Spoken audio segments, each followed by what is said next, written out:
You can take her life, but once you do, there is no turning back. I've waited long enough. Welcome to my party, we're just getting started. A life is a dream or a night. These two friends were very different from each other. Rebecca was the good girl. She went to church every Sunday, studied hard, and always tried to do the right thing. Chioma, on the other hand, lived a very different life. She loved parties, clubs, and staying out late like it was normal. People thought they knew how their lives would turn out. But things did not go the way anyone expected. And when jealousy and selfishness quietly grew, a big decision was made that changed everything. Don't forget to like and subscribe. Now sit back and enjoy the video. When the good girl and Chioma were paired as roommates in university, no one thought they would become friends. Yet, Rebecca and Chioma surprised everyone and became inseparable. But Rebecca knew she needed to be careful. Her mother had warned her about girls like Chioma, who spent nights partying, clubbing, and chasing men. Stay away from them, her mother had said. Their lives are ruined. So when Rebecca first walked into their 100-level room and saw her roommate in a short, tight dress, a straight wig, full makeup, and announcing she had to leave because Chief was waiting outside, Rebecca thought she should keep her distance. But life had a way of putting opposites together. The more Rebecca got to know Chioma, the more she realized that even with her questionable lifestyle, Chioma had a kind heart. Rebecca was the perfect good girl. She studied seriously, spent long hours in the library, and when she wasn't studying, she was at church. She followed all the rules, never cheated, and was patient and understanding. She had been dating Lawrence since 100 level, meeting him at the campus church. He was the drummer, she was the choir mistress. Lawrence didn't have much, and many of his small businesses failed. But Rebecca never complained. If all he could give her was 500 naira for her hair, or just bread and water for a meal, she accepted it without complaint. She believed that one day, life would reward her patience and goodness. Meanwhile, Chioma lived for the night. She returned to the dorm with bundles of cash from her evenings, always dropped off in fancy cars. She always offered Rebecca some, but Rebecca always said no. Good girl, no. One day you must come to the club with me. You won't regret it, Toma would tease. Rebecca smiled politely, but secretly judged her friend. She thought Chioma's wild life would catch up with her one day, while her own patient life would be rewarded. Everyone else agreed. People whispered that Chioma would end up alone, while Rebecca would marry Lawrence and live comfortably. Yet, no one could guess how life would turn. Friendship, envy, and betrayal would eventually collide, testing their bond in ways neither could expect. 5 years after university, it became painfully clear that life was not a Nollywood movie. Rebecca, who had spent her youth being good, still didn't have a ring. 5 years out of school and 9 years with Lawrence, she was still just a girlfriend. Whenever she asked, Lawrence always said the same thing. He loved her, but he wasn't where he wanted to be in life. His businesses were still struggling, and he didn't want to drag his problems into marriage. He told her she could leave if marriage mattered more. But Rebecca never left. What would people say? This wasn't supposed to happen. She had done everything right. She should have married Lawrence. So instead, she stayed, and she reminded him often. She told him he would never find another girl like her. A good girl who waited and never lived a wild life. She held it over him like a quiet debt. Lawrence listened but said nothing. Chioma's life, meanwhile, was very different. She wasn't really just a party girl. Those nights out weren't only for fun. Chioma had a plan. She surrounded herself with wealthy and influential people and also studied hard. By the time she graduated, she knew exactly where she wanted to go. Within a few years, she became a senior executive at Crestfield Petroleum, one of Lagos's top oil companies. She was rich, successful, and happy. The same people who once said her life would fail now flooded her Instagram with admiration.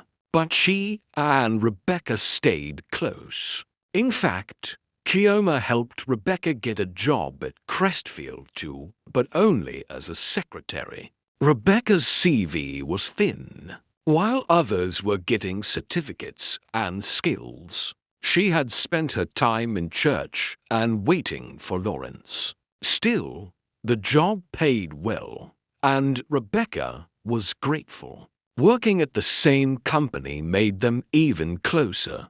They had weekly lunches to catch up.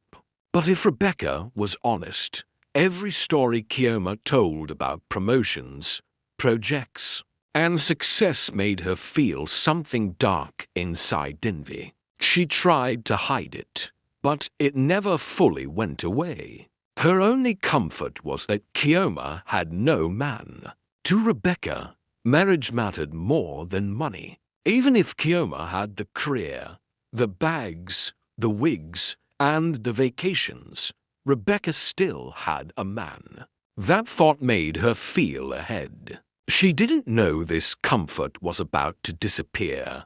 It all started one morning when Ibuka, a major shareholder at the company, walked into Crestfield.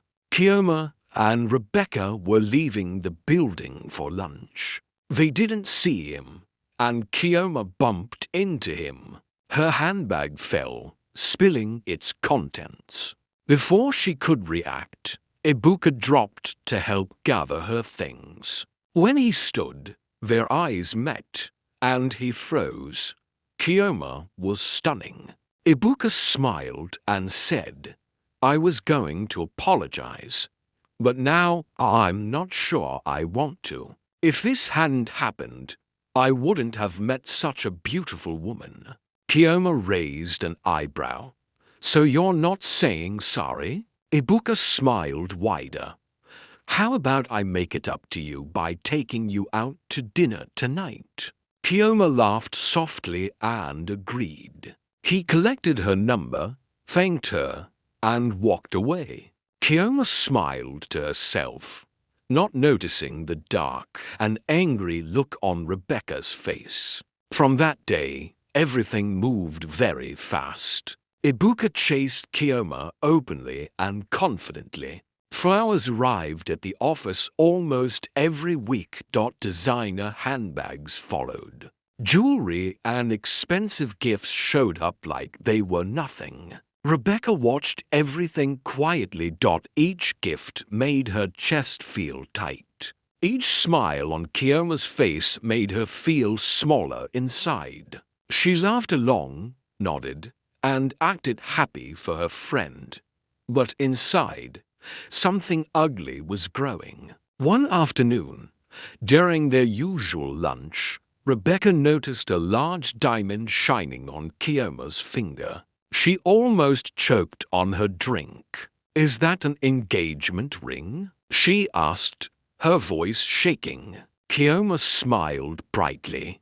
"Yes. Ibuka proposed yesterday. He rented an entire restaurant in Victoria Island just for the two of us." She went on excitedly, describing the night, but Rebecca barely heard her. Her ears were ringing. Before she could stop herself, Rebecca asked, "So he's really going to marry you? Does he know about the things you did back in university?" The table went silent. Chioma stared at her, shocked. "What do you mean by that?" Realizing what she had said, Rebecca panicked. Nothing at all. I was just joking." Chioma studied her for a moment, then forced a smile and let it go, though something had clearly changed. The wedding came quickly. It was the talk of Lagos. Big, beautiful, and unforgettable. Everything about it screamed money and power. Rebecca stood beside Chioma as the maid of honor. She smiled, danced, and congratulated her friend. But inside she was burning with pain and anger. A few days after the wedding, Rebecca was at the supermarket when she ran into some old classmates. "Did you see Chioma's wedding?" one of them asked. "Yes-o. She married Ibuka.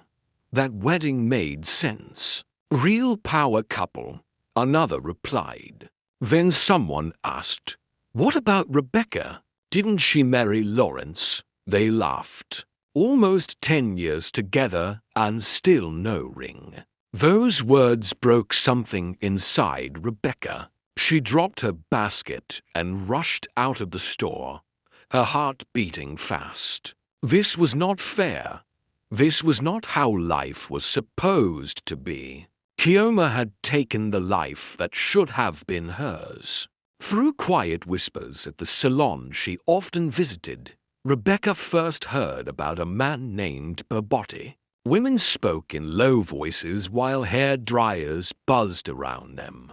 They said Babotti was a powerful native doctor, a man who could fix broken lives and correct wrong paths. They said people went to him when life had completely turned against them. Rebecca did not think twice. That evening, she stood in front of Babotti's workshop. It was hidden on a quiet street, its walls old, dark, and stained with smoke. The air felt heavy as soon as she stepped inside, like something unseen was pressing on my chest. Still, she walked in and sat down. Without looking up, Babotti spoke. "You are here to take something that does not belong to you." Rebecca's heart jumped, but she forced herself to speak. "I'm not," she said. "I'm only taking what I deserve." Babotti slowly lifted his head and looked at her. His eyes were calm but scary. "Very well," he said. "But listen carefully. Taking a destiny is one thing. Carrying a life you did not build is another." Rebecca frowned. "I don't understand," she said. Babotti leaned back. "Whose life do you want?" "My friend Chioma's," Rebecca replied quietly. "And what of her life?" Babotti asked. Rebecca leaned forward. "I want her position at work. I want her confidence. But most of all, I want her marriage. It should have been mine. I did everything right." The room became silent. Babotti stood up and reached for a small bottle filled with a dark liquid. He placed it on the table. Then he handed Rebecca a small calabash with strange symbols carved into it. "Write your name and her name on a piece of paper," he said. "Put it inside this calabash and place it under your bed. Drink this before you sleep. When you wake up, things will no longer be the same. Do not be surprised when you get exactly what you asked for." Rebecca's hands shook as she took the items. She wanted to ask more questions, but Babotti had already turned away and opened the door. "Go," he said.